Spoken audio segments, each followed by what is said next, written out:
A wild Friday at the WM Phoenix Open in Scottsdale. It's always wild out there, but this made it extra special, I guess. Yeah, so a man ran across the golf course, jumped into a pond. There he goes. Watch it. Watch the dive. Wow.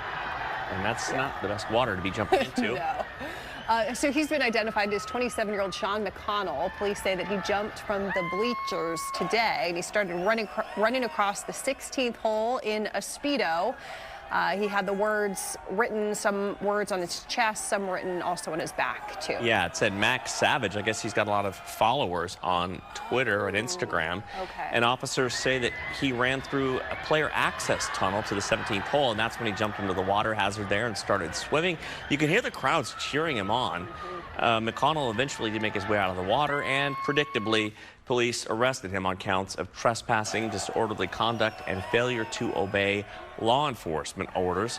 His Max Savage Instagram account, again, nearly 70,000 followers, and I was checking Twitter. This guy's all over Twitter right now. So many people out there with cameras and their phones, and they've all posted this video.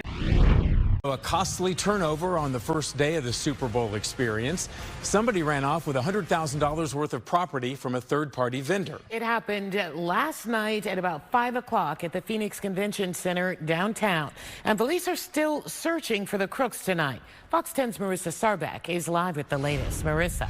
Yeah, Brian, Linda, this is $100,000 in production gear, according to Phoenix PD. So the NFL says it was stolen from a vendor's vehicle just outside the Phoenix Convention Center. While Valley residents we spoke with say this isn't the message that we want to be sending to people visiting Arizona for Super Bowl week.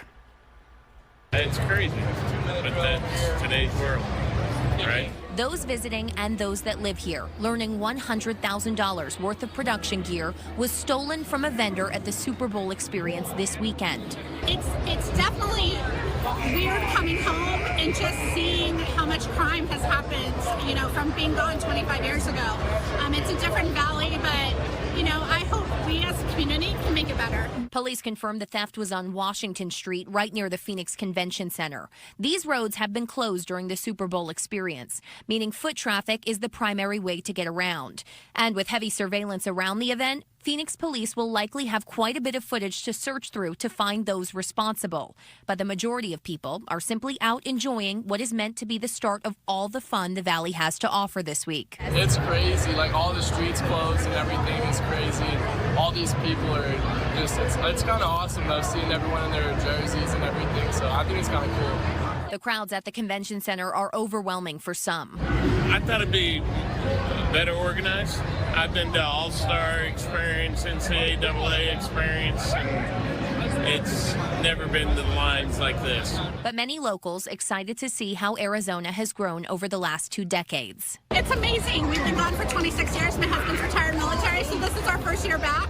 So to come home to this is super cool.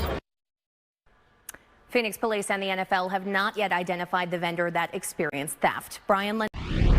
Downtown Phoenix, though, today coming to a standstill as an anti-abortion activist climbed Chase Tower. It's the tallest skyscraper in Phoenix, of course, 40 stories high. As the man free climbed the building, law enforcement was perched on the roof ready to make an arrest, and anxious onlookers watched from below. Well, good evening, everybody. From State Farm Stadium, John Hook, day 2. As we cover Super Bowl 57, Fox 10 is your place to be throughout the week and, of course, on game day.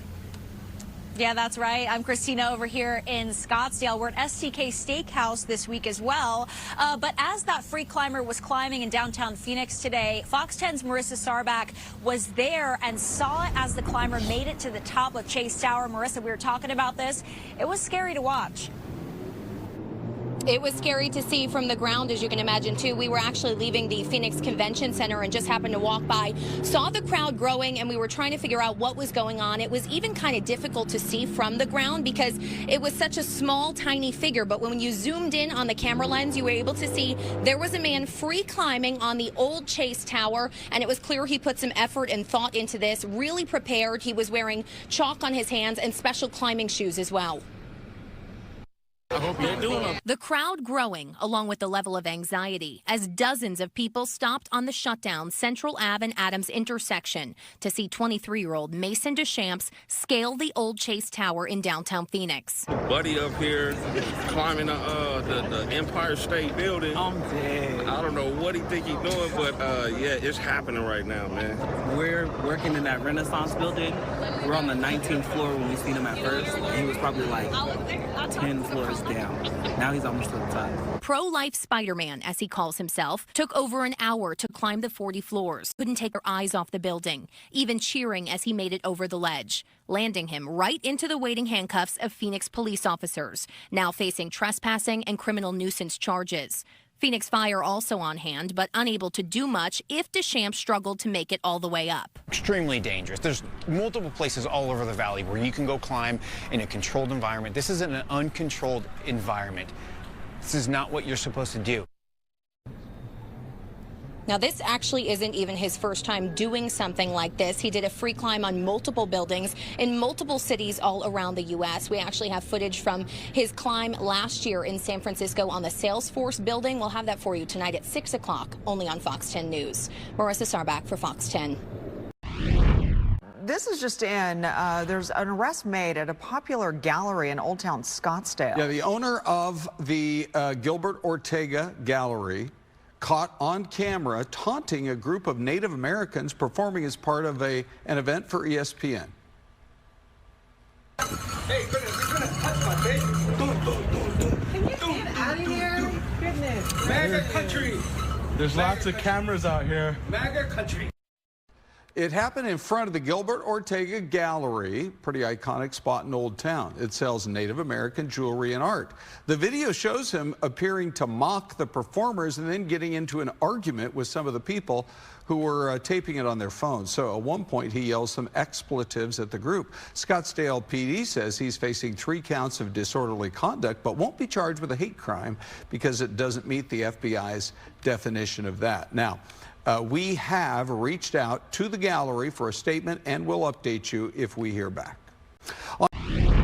7:02, let's get to your top headlines here. Fox 10 News alert, a big police presence and investigation in Phoenix. This was near 71st Avenue and McDowell. Just moments ago, we learned this is a deadly shooting. Police say one man was killed and no suspects are in custody at this point. Police say it's going to be an active scene for a while there. There are road closures in and around that neighborhood that you need to be aware of. So the area we are talking about is near 71st Avenue and McDowell. That area will be closed for some time. We're going to bring you updates as soon as we get them throughout the morning.